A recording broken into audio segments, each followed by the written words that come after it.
I want to welcome everyone to our first webinar/session of Data Valentine Week. This is going to be an awesome challenge. Every day we're having a different company give a talk on either something they're deeply interested in or something they themselves have been working on.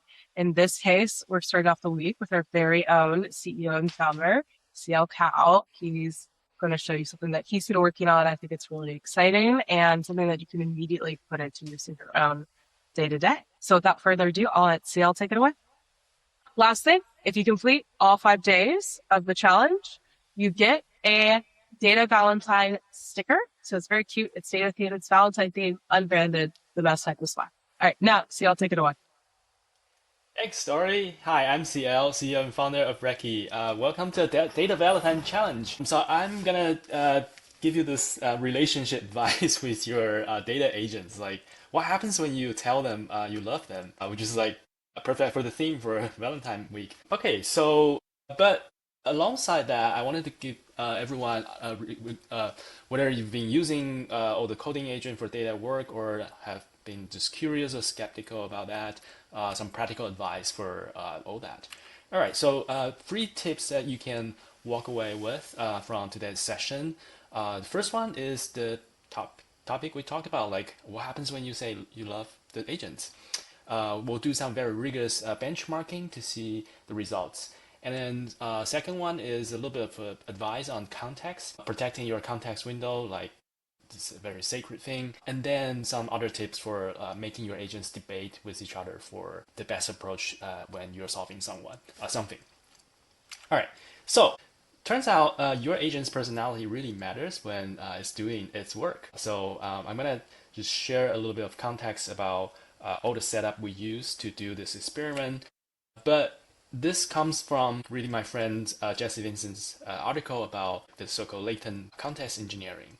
And then, so the big question is, what happens when you append this to every agent prompt? That you totally got this, take your time, I love you. So the concept is really like this kind of puts the agent in a calmer and more confident mode that it will execute very much like human, since they are trained with all the language that we have on the internet. All right, so a little bit about this latent space engineering concept. I'll provide the link, but it's all about putting the model in the frame of mind that where it's going to do the best work. So it's an interesting read. You can take a look. So, but the idea is that are this like back in the day when like this LM first come to existence, when we are trying all this kind of prompting technique, it is always weird that when people say prompt engineering, because you don't actually test them or validate them. So you, for anything with your code, you test them, but for all this kind of agent config or even just plain prompt, it's a lot of work to do the eval, which is like evaluating the results. So I'm gonna walk you through a setup that specifically for data workload. Okay, and then just for fun, we're focusing on the emotional framing, but you can see this is also useful for trying out different skills, different prompting techniques, especially it's now involving a lot of sub-agents. Now, how do you get them to work together well?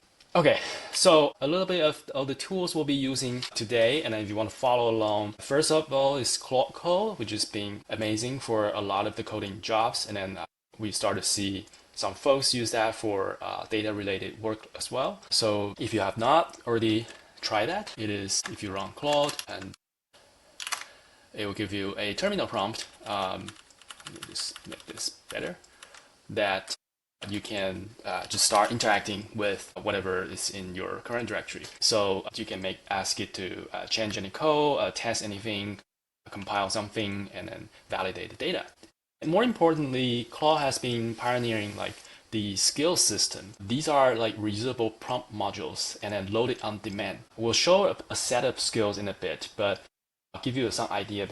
We have a lot of like skills floating around. The one we'll be using specifically is called the Superpowers skill set, which contains like writing plans, code review, using sub-agent driven development.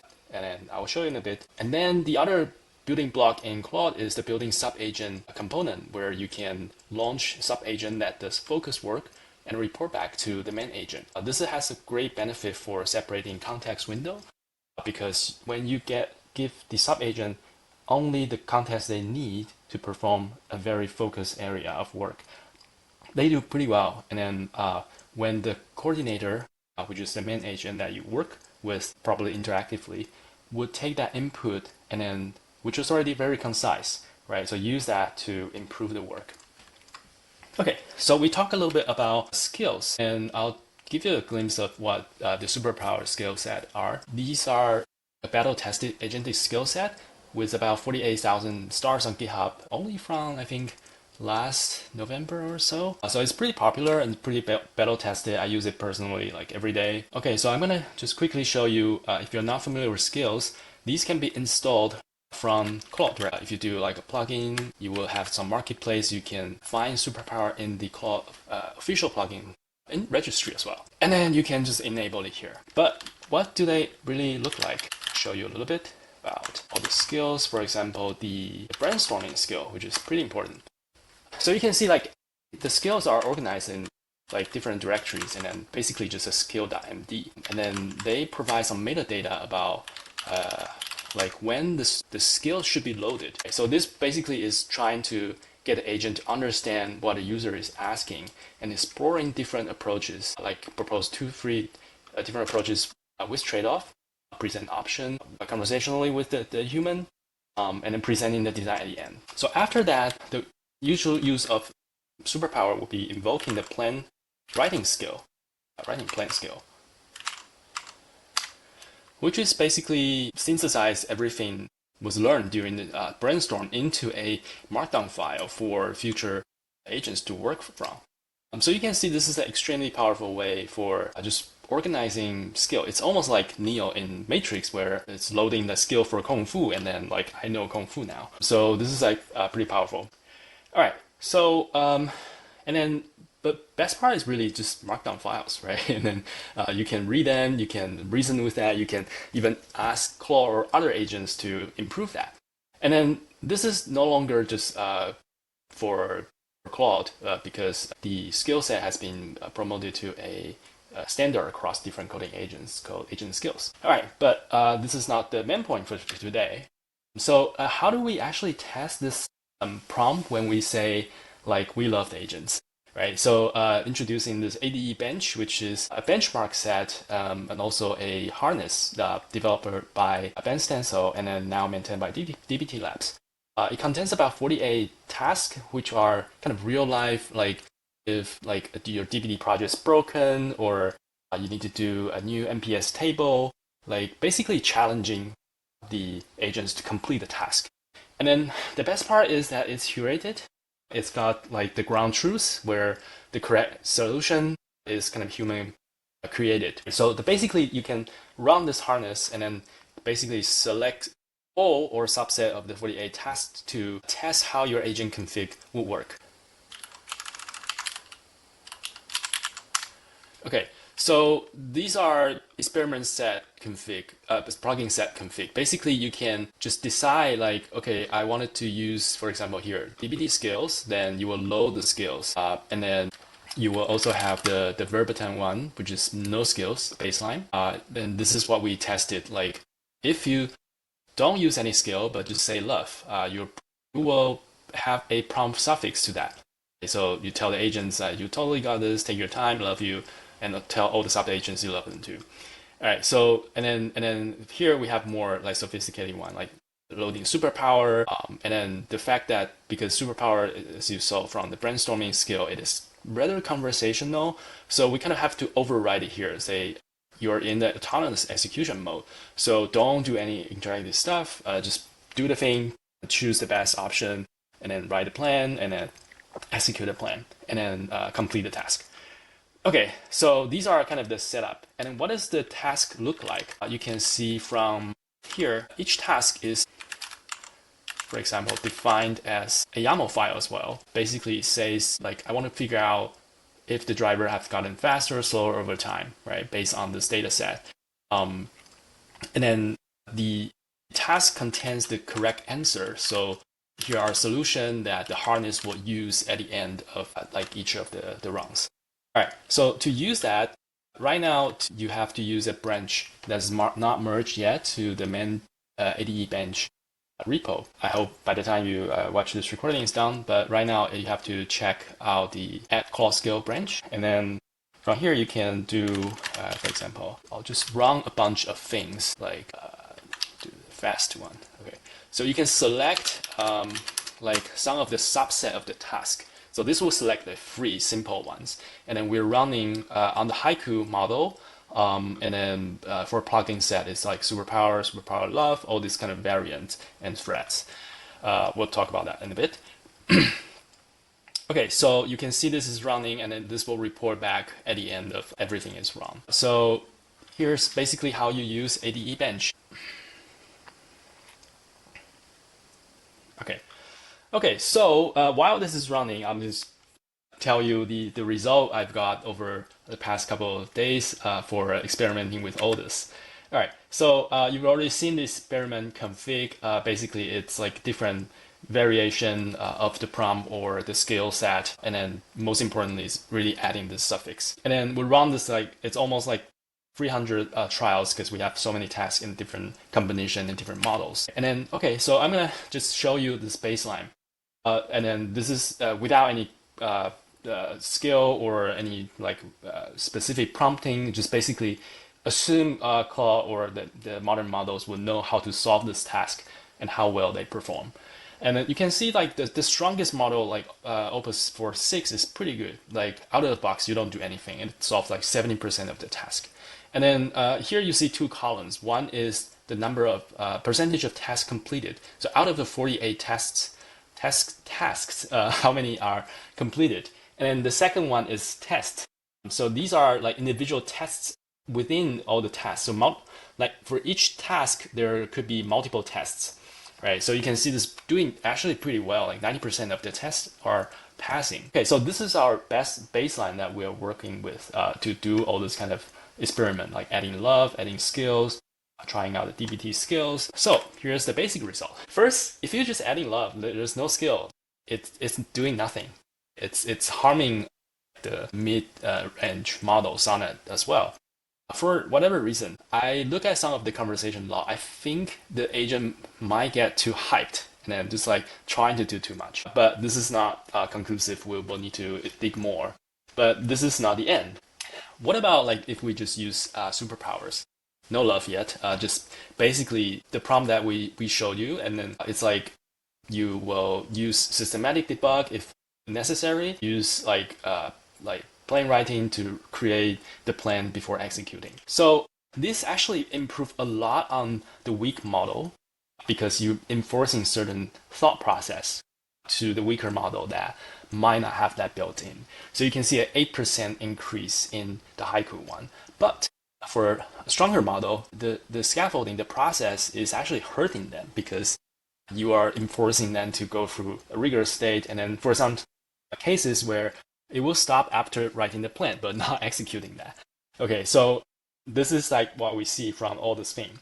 But interesting happens is that when you actually add the suffix prompt to alongside superpower, it excels like even for the stronger model. For some reason, the weaker model is like it goes lower with love. Okay, so and this is the result. Okay, so you might be like curious about like if you know a little bit about sub-agents, it's really like we talk about like the main agent would dispatch like the sub-agent to do a focused job, right? So if our thesis is that love will help the agent, but how would that kind of latent context translate to sub-agents? As in, like we didn't serialize like, hey, freeze your mood and then tell that mood to your sub-agent as well, right?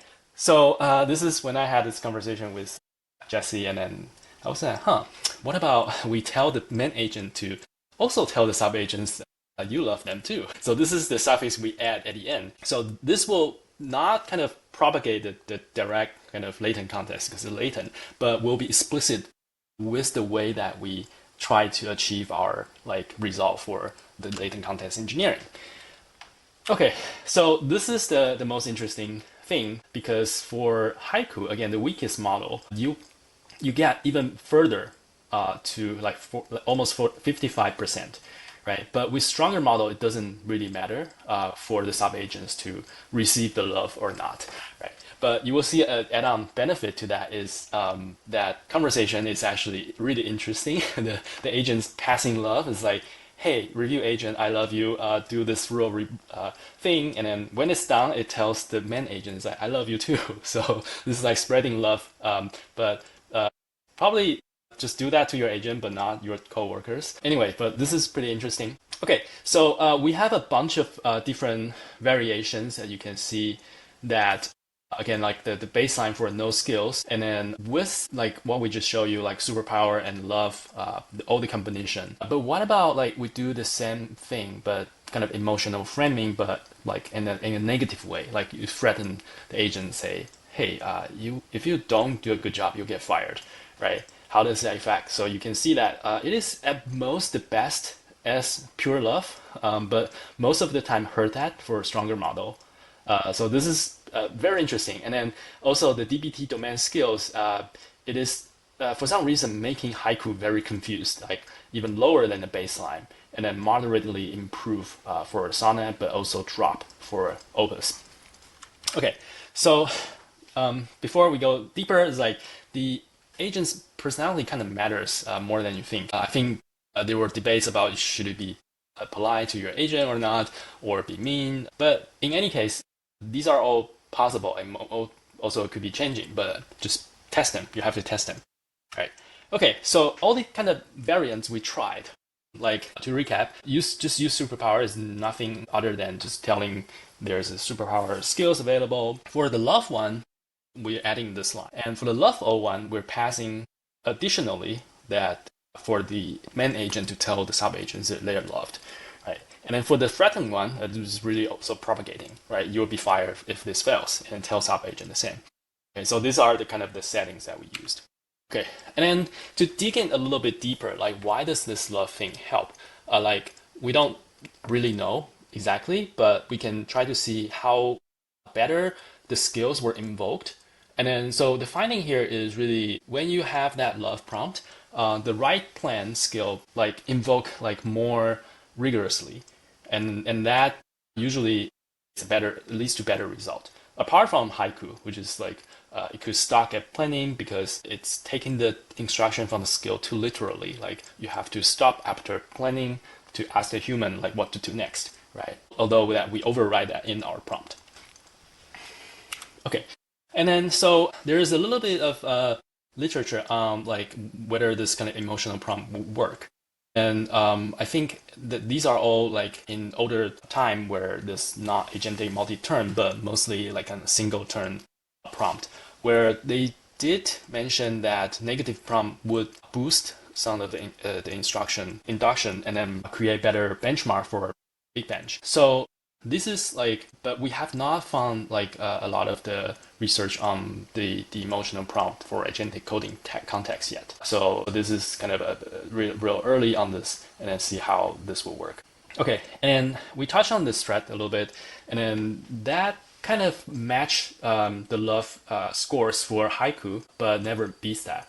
So so I think there's certain effects for all this kind of emotional framing, and then but like I would prefer like more positive way to work with agents. Okay, so here's a couple of things I can also show you how this actually works. So this is like, for example, like the main agent dispatch a sub agent to do a code review job, right? And then so you can see that it's passing the love, like I love you, be thorough and honest, blah blah blah. And then sometimes that it will say it back at the end, the review agents. Okay, so this is the case where without love, the agent got stuck like writing a plan that didn't actually finish the task. But with love, somehow it's trying to verify the data and then like do things more thoroughly and with care, I guess. Okay, so that's kind of first part, like love seems to work to some extent, but you have to test in your specific setting, and then ADE Bench is a great way for you to do that. You can take a look. Okay, here is it's almost finished. You can see that these are simple tasks. So these are all mostly passing, even for Haiku. Okay, so that's kind of first tip I wanted to share with you all for like the emotional framing for the coding agents, especially when it's like multi-agent, sub-agent coordination. Okay, second thing is like the way that why superpower work very well is because it's limiting the context for both the main agent and the sub-agents. And then so basically you have to protect that because once you go past the context window, it will get very, well, I mean, you can't really use that. So usually the coding agent tool like Claude or other things will try to compact that context. What this means is that it tries to like do a summarization of the existing conversation into maybe a fifth of that, right? And then use that as a fresh context for you to continue to work. So you can imagine that a lot of the thing would be lost in between. So really protecting that context is very important. From practical use, that whenever it hits compaction, like everything after is not as good as you like start fresh. And then even for before it reaches the context window, tell the agent to dump all the updates of the progress or status to a file and have a new agent load it up. It's much better. Okay, so I think that this is like a well known fact, and then how people will work around that with skill set like superpowers and other ways. And then, but nowadays you can even be very explicit in the coding agent, like Claude Code and others, to say, well, have a sub agent to do this thing, have a sub agent to review this thing, right? And sometimes you don't even have to do that. It would trigger that automatically. Okay, and the reason that this is important, especially for data work, is that data eats even more like context from regular coding, because most of the coding validation is running tests, reading the output, and so on. But for data, if you have to look at the data, you are actually filling up the context real fast. So the best thing to do is really, whenever it's touching data, use a sub-agent to do that. Summarize the result, what it's finding, and then for the main agent to use that summary to make a judgment or interaction or recommendation with human. And then that's exactly like why Recce as a data validation is doing, as in we are helping you offloading that context to a sub-agent. Okay, so I've already mentioned that don't compact, and then it's like rule of thumb for like what kind of thing that you should be like offloading context heavy thing to sub-agents. You can be explicit, and then I think by no time the agent will get smart about what to offload. But this is an important building block and concept you should be aware of. Okay, and then so data, like we talk about, like exploration and all that, is consuming a lot of data, and then checking all the kind of schema column. These are all like pretty context heavy as well. So for those, really just offload them to sub-agent and then have that result summarized for the main agent to work. Okay, so for that we already look at that the effect on superpowers for Haiku is precisely due to that, even especially for weaker model, this improved like almost like 10% of the success rate, like forcing that smaller, like a weaker model to follow that process and then use sub-agent like intensively. Okay, so now that was the second tip I want to share. The third one is have your agents debate with each other, and this has been working really well. Basically, you can nowadays just say have two senior engineer debate, each promoting a certain solution, right? You have two solutions. For example, incremental model, or just like we don't care, just rebuild everything. So have them recommend thoroughly like what are the supporting points for their argument, and then have maybe a staff engineer to review this two options, and then I make the final recommendation. Work very well, and then so you have a lot of the decision to be made, which is very context dependent on your organization or your current setup, your use cases. And then if you just like run this through a single agent, it will just pick random one and then just do all the work, and then it will likely be slop. But just like working with team, if you have like two very capable colleagues, you have them agree on certain thing, it is usually much better. Okay, so here's how this works. So you basically just say like spawn two sub-agent with the opposing constraints, right? And then Of course, you have to give all the context for your organization to them. And then this will basically just magically work, right? So yeah, so if you just paste this into, right?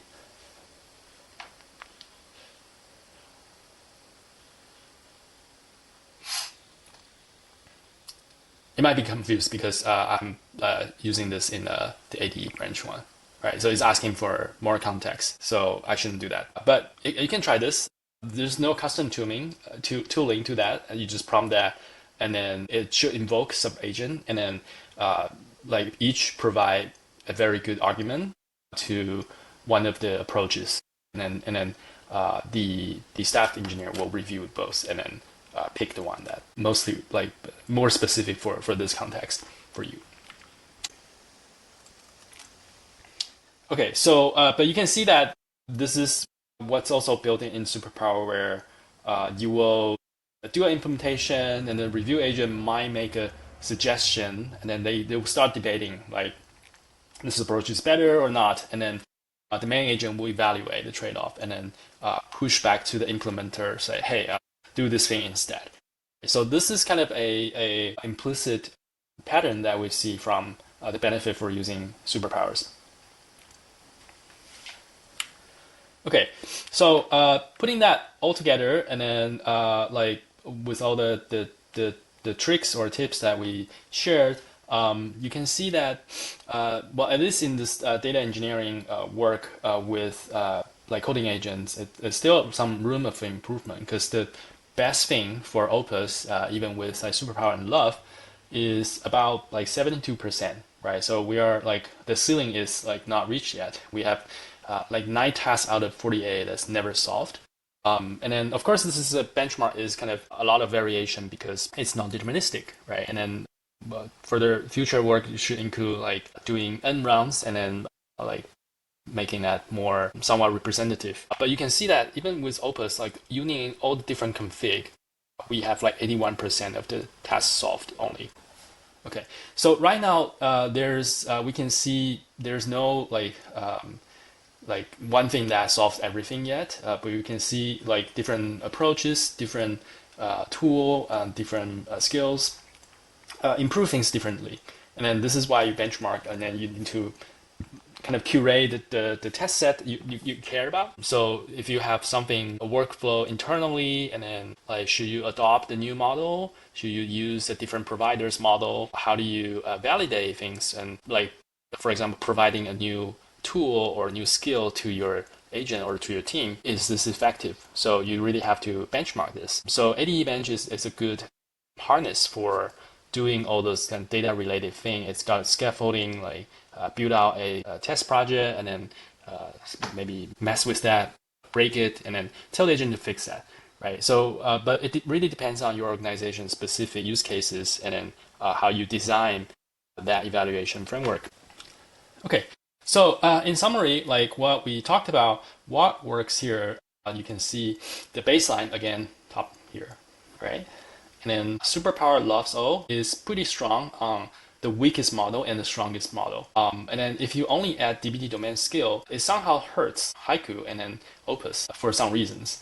And then we didn't talk about the cost, but of course, like using this multi-agent turns or other techniques will increase costs because you're essentially using more tokens, right? So here is like roughly X of the Haiku, and then 2.6x of Opus. Okay, so we have not experimented like a wider set of variations, such as like DBT skill plus Superpower plus Love.